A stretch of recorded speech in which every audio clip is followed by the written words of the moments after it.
कभी आपने सोचा है कि ये जो करोड़ों की तादाद में जानवर कुर्बान किए जाते हैं, इनकी खाल कहाँ जाती है?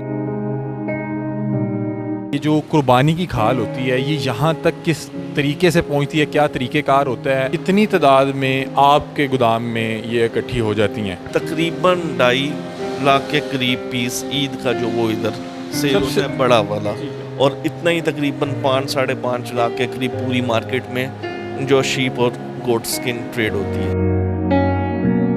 इसे नमक लगाया जाता है, नमक लगा के इसे तकरीबन पाइल अप किया जाता है 48 से 56 आवर के लिए। ये इंडस्ट्री में जाएगा, इंडस्ट्री में जाने के बाद इससे मुख्तलिफ चीज़ें बनेंगी। उससे क्या क्या चीज़ें बनाई जाती हैं? जुत्ती बनेगी, जैकेट बनेगी, बड़ा कुछ बनता है, लैदर सारा सपोर्ट है। ये कराची को भी माल इतने की खाल आ जाती होगी 22 लाख की तादाद।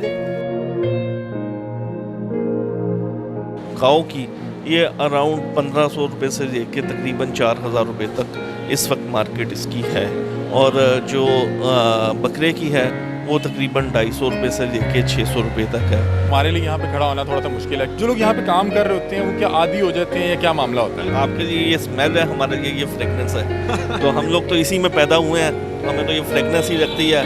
हम जब इधर आते हैं, ये खुशबू सूंघते हैं, तो हमें इस तरह लगता है कि हम जिंदा हो गए। कुर्बानी इस साल पिछले साल की निस्बत 20% से 25% कम है। काओ बफलो 22-22.5 लाख के करीब हुआ है। जो कैमल है वो तकरीबन 60 से 80 हज़ार, और शीप और गोट तकरीबन 30 से 35 लाख के करीब हुआ है। 5 साल 7 साल पीछे चले जाएं तो यही कुर्बानी तकरीबन 1 करोड़ के करीब होती थी। हमारी जो जनरेशन है वो थोड़ा सा इससे दूर जा रही है। अस्सलाम वालेकुम नाज़रीन, मैं हूं आपका मेज़बान अली हमज़ा और आप देख रहे हैं नियो डिजिटल। नाज़रीन, जैसा कि आप लोग जानते हैं कि ईद उल अज़हा गुज़र चुकी है, और ईद उल अज़हा के मौके में पाकिस्तान में करोड़ों की तादाद में जानवर जो हैं कुर्बान किए जाते हैं। आप लोग जब कुर्बानी करते हैं, आप लोगों ने इस चीज़ को एक्सपीरियंस किया होगा, आपने देखा होगा कि आपके जानवर की अभी कुर्बानी हो ही रही होती है, तो बहुत से लोग आके आपका दरवाज़ा नॉक करते हैं और आपसे पूछते हैं कि क्या आप अपने जानवर की खाल बेचना चाहेंगे। कभी आपने सोचा है कि ये जो करोड़ों की तादाद में जानवर कुर्बान किए जाते हैं, इनकी खाल कहाँ जाती है, और ये कौन लोग होते हैं जो आके आपसे पैसों की ये खाल ख़रीद रहे होते हैं? इस वक्त हम चमड़ा मंडी में मौजूद हैं। आप मेरे पीछे देख सकते हैं कि हज़ारों की बल्कि लाखों की तादाद में जो हैं जानवरों की, ख़ास तौर पे ईद उल अज़हा पे कुर्बान होने वाले जानवरों की खालें यहाँ पे मौजूद हैं। क्या मामला है, इन खालों का क्या किया जाता है और उनका क्या बनाया जाता है, आइए आज के प्रोग्राम का आगाज़ करते हैं।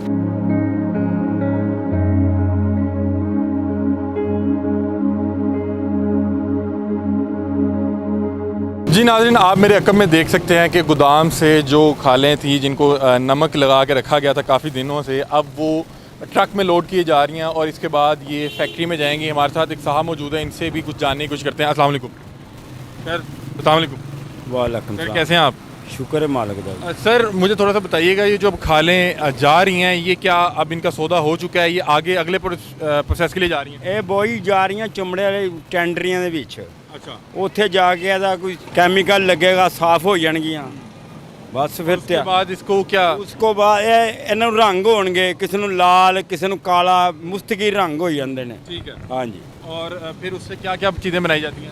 जुत्ती बनेगी, जैकेट बनेगी, बड़ा कुछ बनता है, लैदर सारा सपोर्ट है ये तो ये तमाम चीज़ें इनकी बनेंगी। इनकी। अच्छा, मुझे थोड़ा सा ये बता दें कि जो सारी खालें ये ईद उल अज़हा पे कुर्बान किए गए जानवरों की है, जी जी जी। और ये तकरीबन 5 से 10 दिन होने वाले हैं ईद को, तो ये उतने दिन ये नमक लगा के रखी जाती है? नमक बहुत, ये जे नमक ना लावांगे तो खराब हो जाएगा, कीड़ा को बो आने लग पेगी।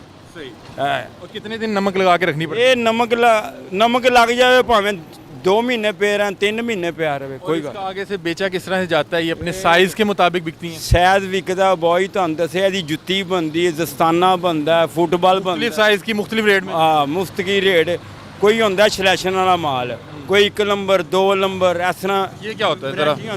1 नंबर क्वालिटी होंगी, 1 नंबर बहुत क्वालिटी होएगी। सारी तो खालें ही होती हैं, 1 नंबर और 2 नंबर? एक मेरी गाल सुनो, ये है गाय की, अच्छा, ये भैंस की भी होती है, ऊँट की भी। महंगी कौन सी होती है?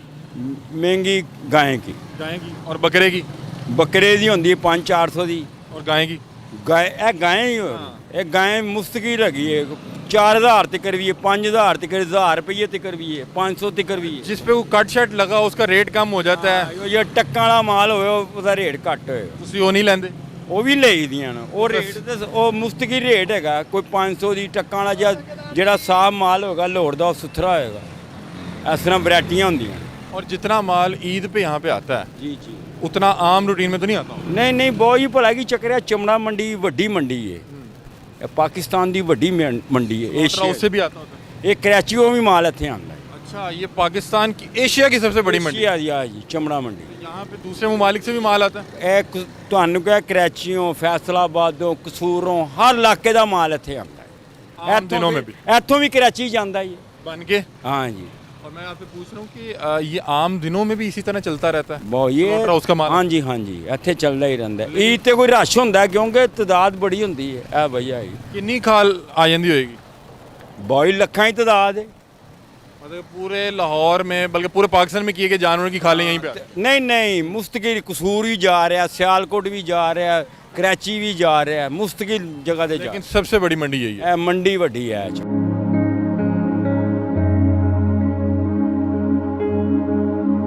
तो सबसे पहले थोड़ा सा हमारे व्यूअर्स के लिए बताइएगा कि ये जो कुर्बानी की खाल होती है ये यहाँ तक किस तरीके से पहुँचती है, क्या तरीक़ेकार होता है, और कुर्बानी पे कितनी खालें आती हैं और आम रूटीन में कितनी खालें आती हैं? लेकिन जी पहले तो मैं आपको बताऊं कि इस साल कुर्बानी क्या हुई है। कुर्बानी इस साल पिछले साल की निस्बत 20% से 25% कम है, कम हुई है। जो पूरे पाकिस्तान में काऊ की है, काऊ बफलो, वो अराउंड तकरीबन 22-22.5 लाख के करीब हुआ है। और जो कैमल है वो तकरीबन 60 से 80 हज़ार, और शीप और गोट तकरीबन 30 से 35 लाख के करीब हुआ है।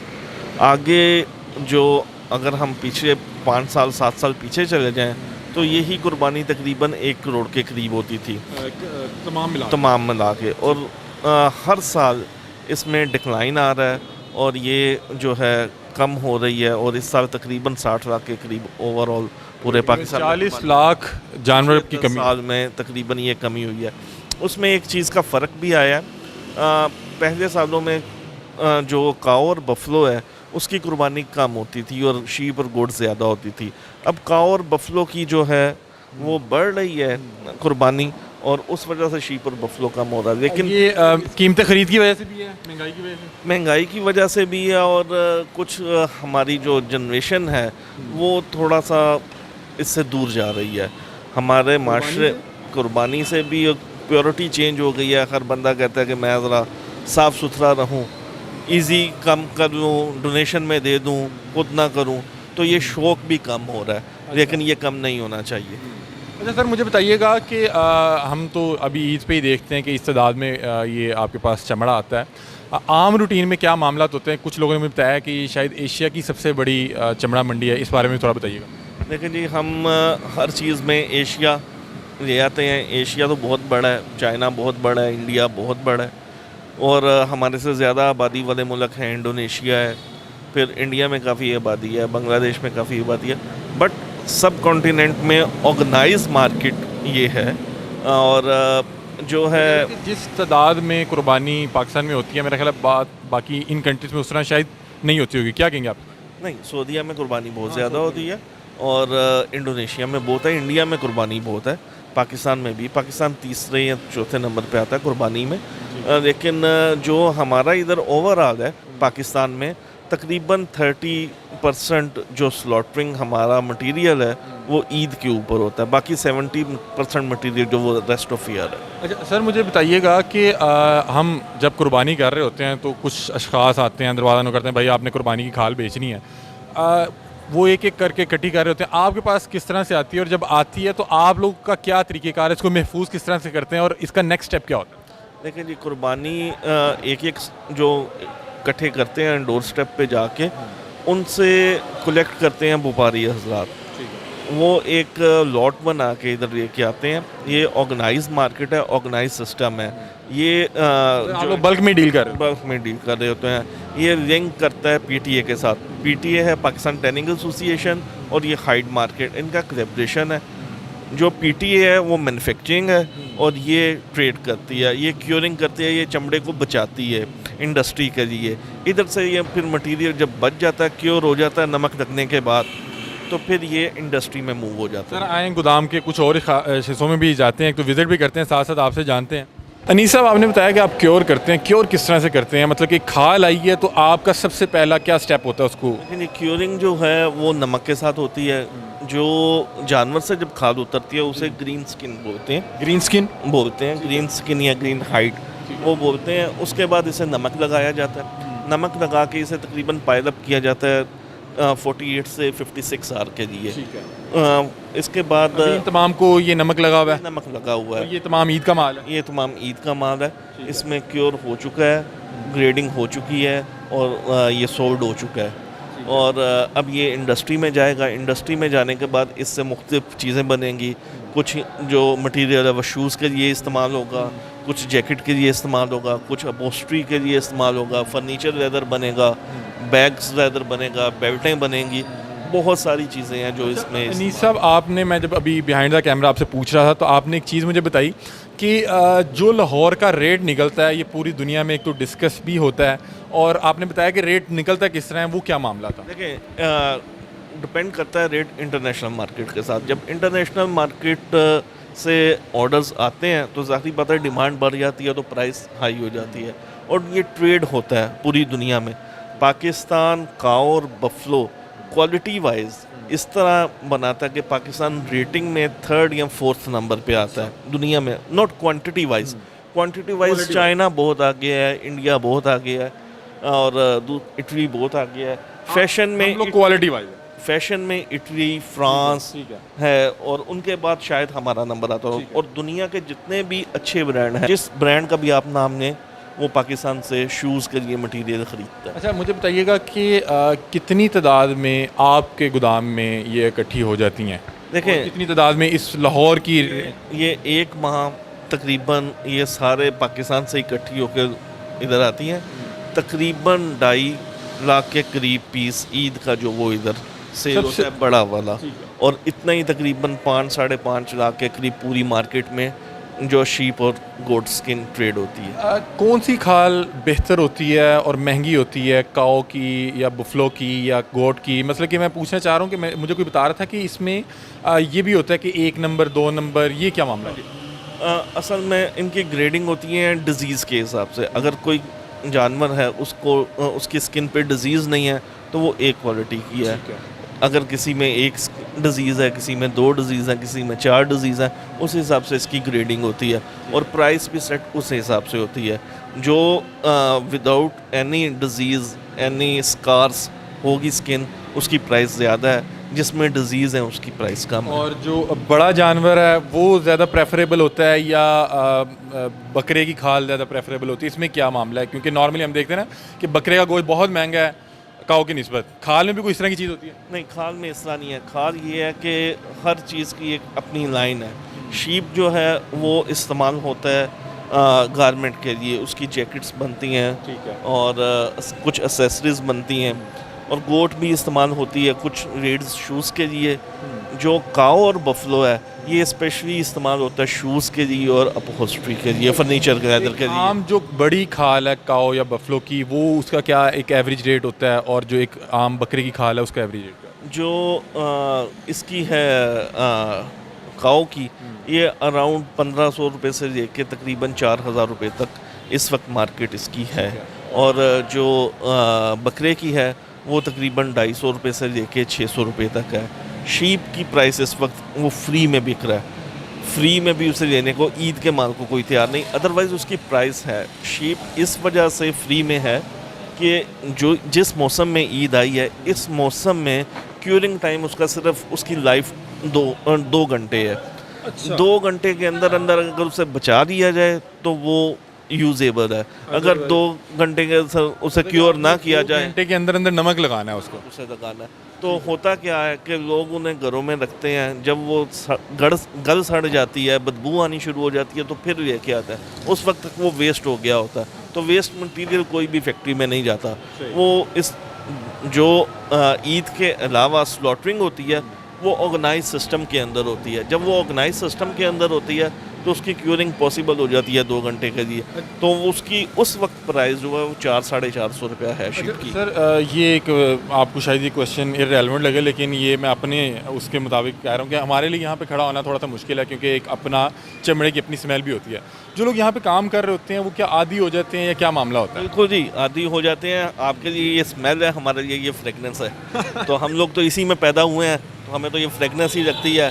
हम जब इधर आते हैं, ये खुशबू सूंघते हैं, तो हमें इस तरह लगता है कि हम जिंदा हो गए हैं। और सर लास्ट में सिर्फ ये बता दें कि आपने बताया कि 30% सिर्फ ये इसका जो है वो ईद पे इकट्ठा होता है, बाकी 70% जो है वो सारा साल भी चलता रहता है। जो सारा साल आती हैं उनके रेट्स में और इसके रेट्स में कोई फ़र्क होता है? देखिए, इसका जो ये मौसम है, इसमें सबसे कम प्राइस होती है ड्यू टू वेदर, क्योंकि इस वेदर में इसे बचाना बारिश के पानी से, बारिश का पानी इस मौसम में इसके लिए बहुत ख़तरनाक है। इस मौसम में इसे बचाना बहुत मुश्किल है। और इस मौसम में क्योंकि जिस तरह इंसानों को पसीना आता है, इसी तरह जानवरों को भी पसीना आता है।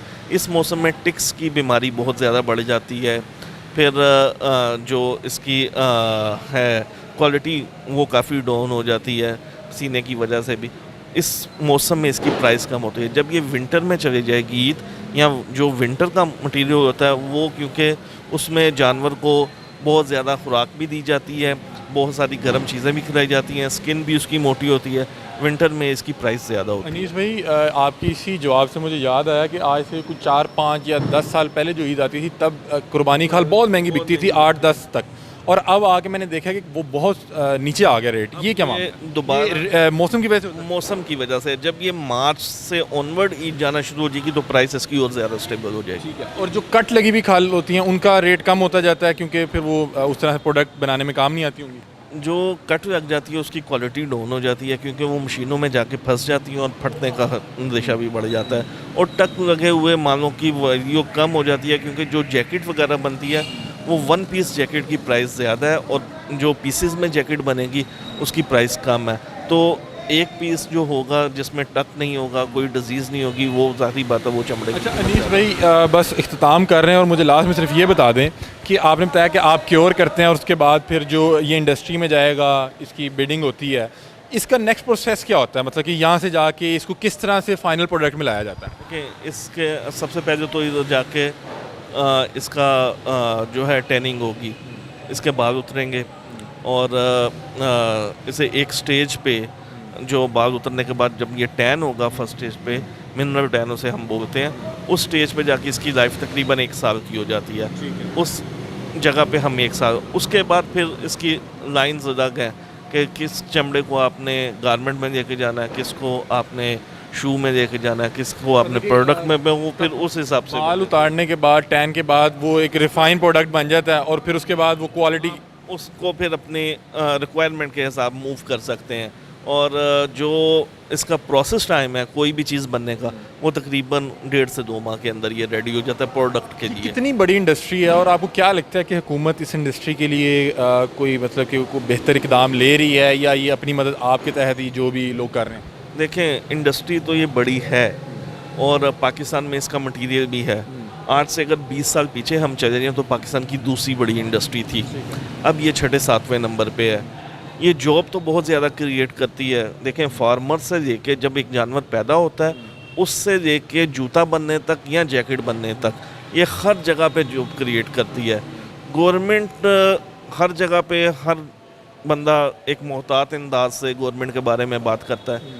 गवर्नमेंट की तवज्जो इस पर कम है। गवर्नमेंट की अगर तवज्जो हो तो ये 20 साल पहले भी 1 बिलियन इंडस्ट्री थी, 1 बिलियन की, आज भी 1 बिलियन की है। अगर गवर्नमेंट की अगर इस पर नज़र हो तो ये 3 बिलियन की इंडस्ट्री बन सकती है। बहुत शुक्रिया जी। तो नाज़रीन, अनीस अरशद साहब हमारे साथ मौजूद थे और हम आज इस वक्त एक गोदाम में मौजूद थे। इन्होंने चमड़े से मुतल्लिक जितनी भी इंफॉर्मेटिव जो बातें थी वो हमारे साथ शेयर की, बताया किस तरह से यहाँ तक आता है, रेट क्या क्या होता है, खाल में डिज़ीज़ से किस तरह से उसके रेट में कमी आती है, किस तरह से ये अगले प्रोसेस में जाती है, बाल उतरते हैं और फिर आगे से जिस जिस चीज़ की रिक्वायरमेंट होती है वहाँ पे जाती है। और फिर बता रहे हैं कि पाकिस्तान की जो इंडस्ट्री इस वक्त तीसरे या चौथे नंबर पे है, और जो पाकिस्तान का रेट निकलता है ये पूरी जो है दुनिया में डिस्कस बहरहाल ज़रूर होता है, क्योंकि उन्होंने बताया कि रेट भी इसी तरह से निकलता है कि जैसे प्रोडक्ट की जो है ऑर्डर्स होंगे उसी तरह चमड़े की रिक्वायरमेंट होगी, और जितनी रिक्वायरमेंट होगी उतना ही इसका रेट ज़्यादा निकलेगा। बहरहाल बता रहे हैं कि 10 साल पहले आप बता रहे हैं कि ये 1 बिलियन की इंडस्ट्री थी,